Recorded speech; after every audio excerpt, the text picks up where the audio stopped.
Yep. Today we're going to be looking at one of my favorite legacy decks to play. And this is probably one of the cheaper legacy decks to get into legacy with. Unless you want to play burn, then you're one, not fun to play against, and two, going super cheap, because burn is pretty much no matter what format you're playing, that's going to be one of the cheapest things to do. But aside from burn, this is it. And we are playing Manaless Dredge. So the way Dredge works is if you would draw a card and a Dredge card is in your graveyard, instead you can put that card in your hand and put that many cards from your deck into your graveyard. So this one, Dredge 5, we draw a card, instead put this in our hand and put 5 cards from the top of our deck into our graveyard. And we are playing 4 Stinkweed Imps. And one thing to take note is that with this deck, generally you want to try to match your pictures, your set symbols, and all that good stuff. With this deck, it doesn't really matter, because we're not really playing anything from our hand ever. They're like, after sideboard, there's a few things we can play from our hand, but for the most part, we're not playing anything from our hand. It's all from our graveyard. And if our opponent sees things in our hand and sees things in play that are different, doesn't really matter, because everything's going to be in your graveyard and your opponent is going to see everything at all times and know what you're doing. So that being said, got 2 from the dual deck and 2 Stinkweeds from Ravnica set. We have 3 Shambling Shells, 2 from Ravnica, 1 from the dual deck. We'll point that out on every single card. 1 Ravnica Thug, 2 dual deck Thugs, and 4 Grave Trolls, in which all 4 of these are from Ravnica. Now we're Control, Chancellor of the Annex, we're running 2 of, so if it's in our opening hand, that's the only thing we care about. We can reveal it, and the first spell our opponent casts is countered unless they pay 1 more, so pretty much just to make them throw away a spell or to slow them down a turn, or if we happen to go off super early to really tax them on a force of will or something. Let's take a look at our things that just come back on their own.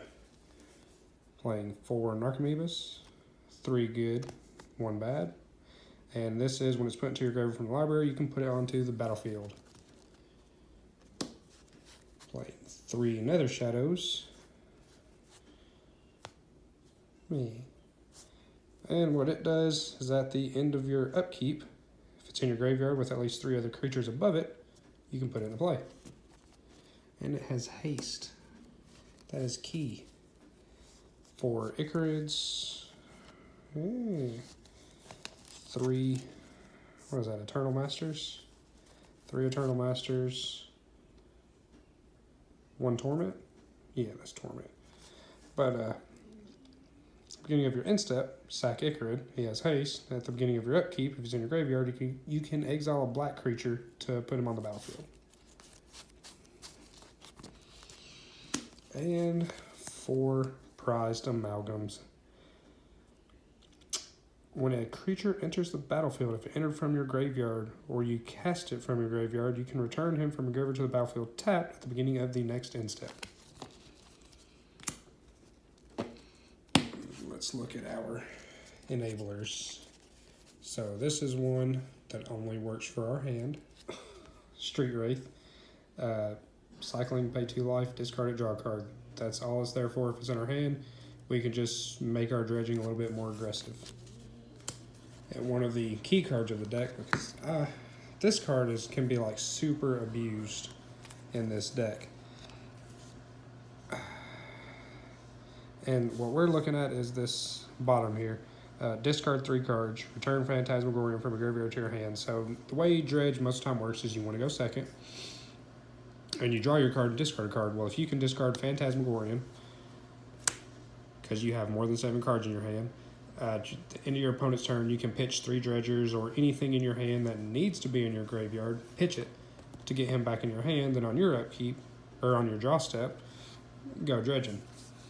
And there's, like I said, this card, there's playing the deck, you'll see that there's a lot of neat things you can do with Phantasmagorian. And he just like enables the deck a lot. Without him, this just doesn't work. Speaking of which, Bridge from Below, if you have one of these in your hand, this is one of the things you can pitch to Phantasmagorian.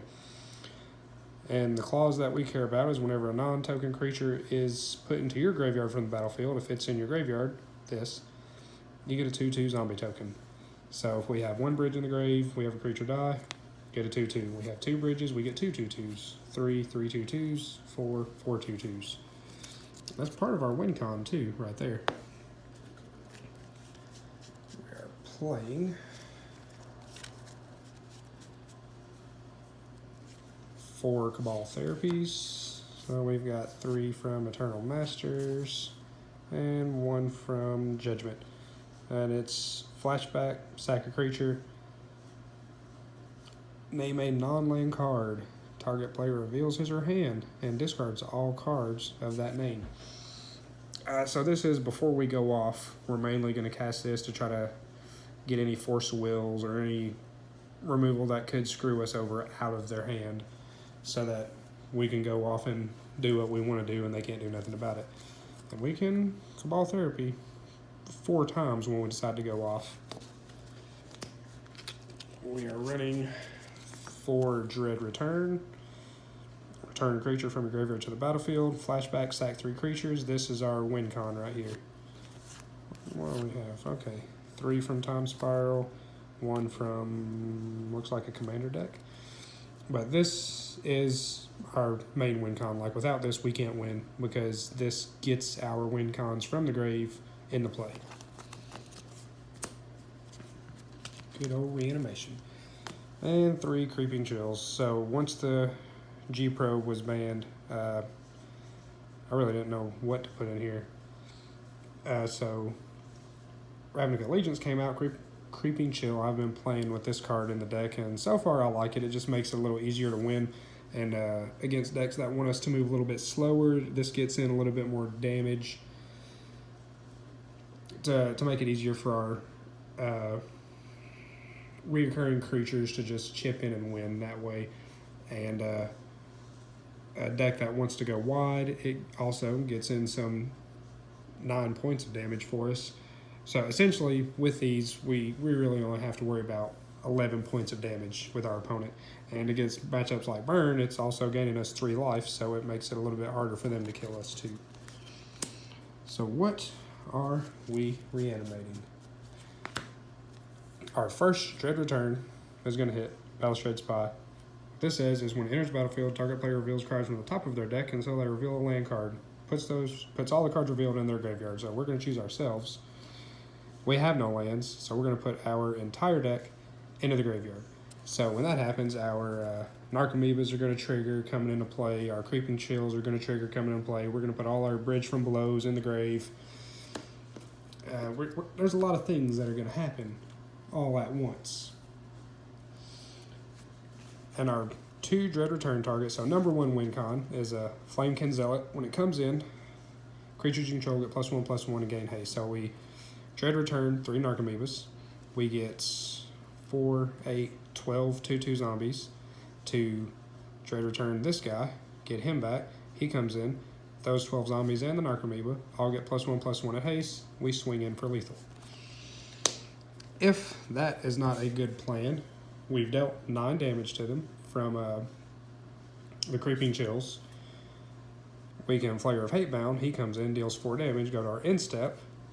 We go to our end step. What he does is when he comes into play or another creature enters the battlefield from your graveyard, it deals damage equal to its power to target creature or player. So Dread Return hits him, he comes in 4 damage. They went from 11 down to 7. We go to our end step. Prized Amalgam comes in, deals 3 damage. Prized Amalgam comes in, deals 3 more damage. Prized Amalgam comes in, deals 3 more damage. Prized Amalgam comes in, deals 3 more damage. And if that's not enough, when we go to our next upkeep, we're getting back 4 Icarids and 3 Nether Shadows. So that's going to be 3, 6, 9, 12, 13, 14, 15 more damage just off them. And that is how we are wanting to win the game. this out of the way and we'll look at the sideboard. And the sideboard is a little unfinished. So we are running 2 Fairy Macrobes. We can discard it, exile 2 cards from a single graveyard. Exile up to 2 cards from graveyards. Not a single graveyard, any graveyard, but we're exiling stuff from their graveyard, not our graveyard. 1 Leyline of the Void for the mirror match, which again, budget option. If you don't want this, more budget option would be Tormod's Crypt, because it is 0 mana and it does the same thing. Because right when they think they can win, you can just pop your Tormod's Crypt and say, no, you don't win. 2 Mindbreak Traps. If an opponent casts 3 or more spells this turn, you may pay 0 rather than pay Mindbreak Traps mana cost. Exile any number of target spells. So this is mainly here for Storm, Ant, Ad Nauseam, Tendrils, blah blah blah.